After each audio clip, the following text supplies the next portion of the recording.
I'm David Fetter, Executive Editor Technical for Prepared Foods, and I'd like to welcome you to a Prepared Foods series on technical trends in new product development.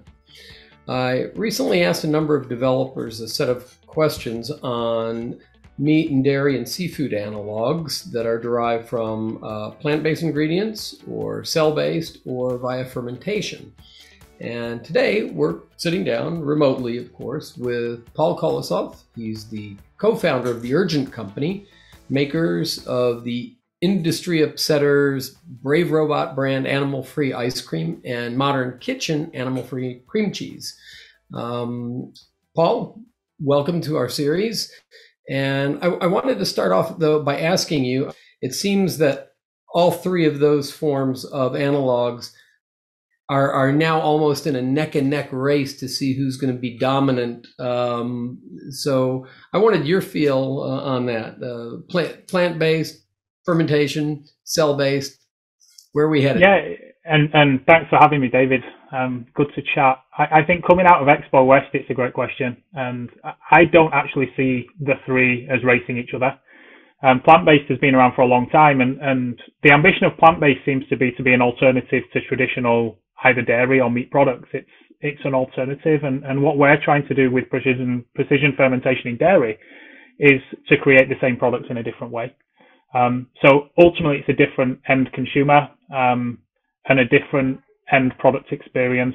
Where I think in cell-based and precision fermented products, you're trying to create the same product differently, and I think plant-based is you're trying to create a different product and an alternative. Okay, so do you see your products as plant-based or dairy? 100% with Brave Robot and Modern Kitchen dairy. They're dairy done differently, dairy made more sustainably, using some great technologies that we partnered with Perfect Day on. Okay, thanks. I've actually had some of the products. Really impressive. They're dairy. So I guess it was a cheat question. They're dairy. So they're dairy, 100%. So, well, in creating both products, what was your first major technical challenge, and how did you decide on any change that you made to address that challenge? Yeah, very different with the two. I think Brave Robot, the technical challenges were more limited, but driven by scale. So we actually went from very little distribution to distribution in about 5,000 stores in the US very quickly. And with that brought a scale question. How do we actually scale this from what is pilot kitchen scale, traditional startup mode, to commercial production? And we solved that through a network of co-packers and partners that really supported what we were trying to do. But the scale up was relatively easy, I would say. Cream cheese is very different, and the cream cheese manufacturing process is a little bit more complicated. And ensuring we could get the right taste, texture, and experience through the manufacturing process was the hardest thing with cream cheese, and really that technical transfer from R&D into production. Oh, wow. Is it a cultured cream cheese? I forgot to ask that earlier. They're not cultured. Currently, we're working on that technology also, but the current products are not cultured cream cheeses. No, we've been able to create the indistinguishable taste without needing the cultured process. Oh, okay. So, and it kind of leads into my next question, which was, what aspects of your formulations are you tweaking for the next version? It sounds like that's what's going to happen with the cream cheese. What's happening with the ice cream? Yeah, ice cream, it's a wonderful category because people love ice cream. I think playing around with flavor and flavor experience is a lot of what we're doing. So how do we just launched 3 new flavors, a mint choc chip, a chocolate cherry brownie, and a chocolate chip cookie dough, which have been sold throughout the east of the US. But we'll be bringing forward to market the first animal-free dairy ice cream sandwich over the next few months, which will be a first and will be nationally across the US. So we're excited about that. But I think that the big thing consistently through what we're doing is to create more sustainable products. So how do we always improve to make the products even more sustainable than they are today? And that's running through all our R&D and all our continuous improvement on our products. Oh, wow. So I got to say, my 4-year-old will go crazy for the sandwiches. That's his favorite dessert, is an ice cream sandwich. That's great to hear. And you know, speaking of that kind of thing, are these I know there was some kind of conflict as to whether or not these are dairy products when it comes to kosher certification or not. Is there any traction on that yet?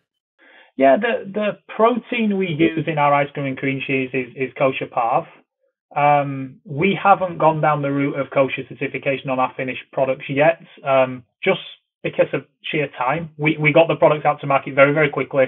We will go through that process. We just haven't honestly got to it yet. But the protein we use is kosher, and the ingredients we use within are also. We just don't have the final seal of approval on the finished package yet. The proteins were labeled, you said kosher parv, so whatever you make from there, it's going to be parv. When you it should be. Yeah, it should be. Good to know. Good to know. So, what would you like to see ingredient companies do better to help Brave Robot and Modern Kitchen in their efforts?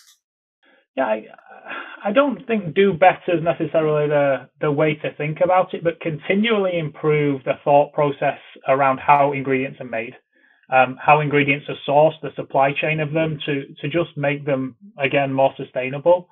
And there's so much exciting food technology coming forward, and I would ask ingredient companies, like my wish is, I wish it could just all speed up, because there's some brilliant technology coming, and I want to be there with Urgent Company brands to really commercialize some of the new technology coming through. But I think what we've done with the ice cream, we know that we're 72% less greenhouse gas emissions, 61% less energy, 23% less water usage, and we want our ingredients to continue to improve on those metrics. I think that's the key for us.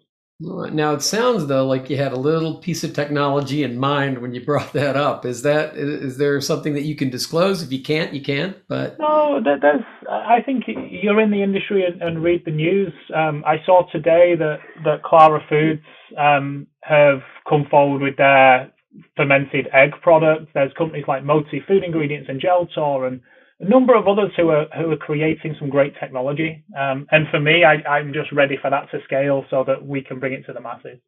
Oh, good. So how has navigating these technical and production challenges of your products given you a clearer view of what sets you apart from your competition? I think it's probably where we started. And the big question that always comes to it is, who are the competition? I don't see our competition as plant-based companies. I see our competition as dairy companies. And I caveat, I confirm that by saying, typically when you cut our ice cream against a plant-based ice cream, we win. Hands down, we win on taste. Consumers prefer our products to plant-based products. Our competition is actually the dairy products, in ice cream, the Ben & Jerry's and the Haagen-Dazs, or in cream cheese, the Philadelphia. And we're more sustainable than those. And that's where we really set ourselves apart. We deliver the same experience in a more sustainable and environmentally friendly way.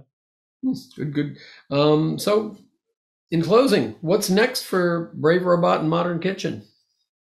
Yeah, I would probably say that's a bigger question as what's next for the Urgent Company. We have 4 brands. We have Brave Robot and Modern Kitchen, but more recently we launched a sports nutrition brand called California Performance, and we acquired a 14-year-old women-founded and led ice cream company called Cool House. And we're really excited to transition that heritage dairy business into an animal-free dairy business over the next few months. So we're excited for that. I think Brave Robot, we see expanding into other parts of the store. We launched a cake mix at the end of last year online, and the response was great. So we will be bringing that into retail over the coming months. And Modern Kitchen, we want to disrupt dairy. So think about the dairy set and where Modern Kitchen can go, and across that dairy category is what we'll be doing. That's excellent. It's good to hear. I'll keep an ear and eye and, keep looking for these things, keep these out. I